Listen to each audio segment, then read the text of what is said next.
अगर आप एक केंद्रीय कर्मचारी हैं या फिर पेंशनर भोगी हैं, तो ये खबर सीधे आपकी जेब और आपके भविष्य से जुड़ी है।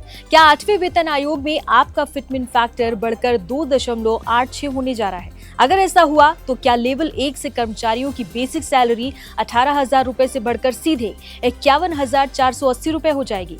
फिटमेंट फैक्टर को लेकर इस समय क्या बड़ी चर्चाएं चल रही हैं और कोलकाता की बैठक से क्या बड़ा अपडेट आया है? नमस्कार, मेरा नाम है अनुषी गुप्ता और आप देख रहे हैं एनडीटीवी इंडिया। 8वें वेतन आयोग को लेकर हलचलें अब बहुत ज्यादा तेज हो चुकी है। सबसे पहले ये समझना जरूरी है कि आखिर ये फिटमेंट फैक्टर क्या बला है और कर्मचारियों के लिए ये क्यों सबसे ज्यादा महत्वपूर्ण है। दरअसल फिटमेंट फैक्टर वो मल्टीप्लायर या गुणांक होता है जिससे कर्मचारियों की पुरानी बेसिक सैलरी को गुणा करके नई बेसिक सैलरी तय की जाती है। सीधे शब्दों में अगर कहें तो फिटमेंट फैक्टर जितना ज्यादा होगा आपकी बेसिक सैलरी और उसी के साथ मिलने वाले भत्ते जैसे कि आपका डीए, एचआरए उतने ही ज्यादा बढ़ जाएंगे। हालांकि आपकी इनहैंड सैलरी में इसके अलावा इंक्रीमेंट और प्रमोशन का भी बड़ा रोल होता है। अब बात करते हैं कि इस बार फिटमेंट फैक्टर कितना रहने का अनुमान है। वित्तीय एक्सपर्ट्स के मुताबिक अगर महंगाई देश में काबू में रहती है और सरकार की आर्थिक स्थिति अनुकूल होती है तो 8वें वेतन आयोग में फिटमेंट फैक्टर 2.28 से लेकर 2.86 के बीच तय हो सकता है। अगर इतिहास पर नजर डालें तो छठे वेतन आयोग में ये 1.86 था। इसके बाद जब 7वां वेतन आयोग आया तो इसे बढ़ाकर 2.57 कर दिया गया, जिससे कर्मचारियों की न्यूनतम बेसिक सैलरी 7,000 से बढ़कर सीधे 18,000 रुपए हो गई।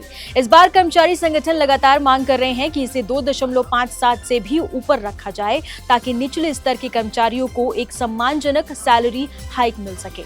8वें वेतन आयोग इस समय देश के अलग अलग हिस्सों में मैराथन बैठकें कर रहा है। इसी सिलसिले में 6 और 7 जुलाई को भुवनेश्वर में कर्मचारियों और पेंशनर संगठनों के साथ बेहद महत्वपूर्ण चर्चा हुई है।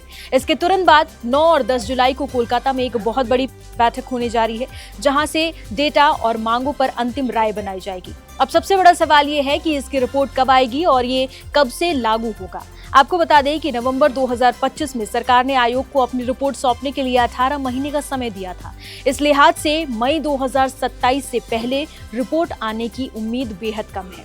कैबिनेट की मंजूरी के बाद इसे अगस्त या फिर सितंबर 2027 के आसपास लागू किया जा सकता है, जिसका मतलब है कि कर्मचारियों को 20 से 21 महीने का एक मोटा एरियर भी मिल सकता है।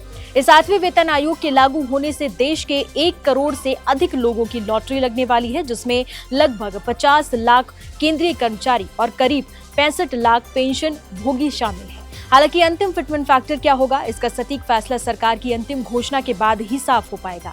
आपके हिसाब से फिटमेंट फैक्टर कितना होना चाहिए? क्या इसे 2.86 तक पहुंचाया जाना चाहिए? अपनी राय हमें कमेंट बॉक्स में जरूर बताइए।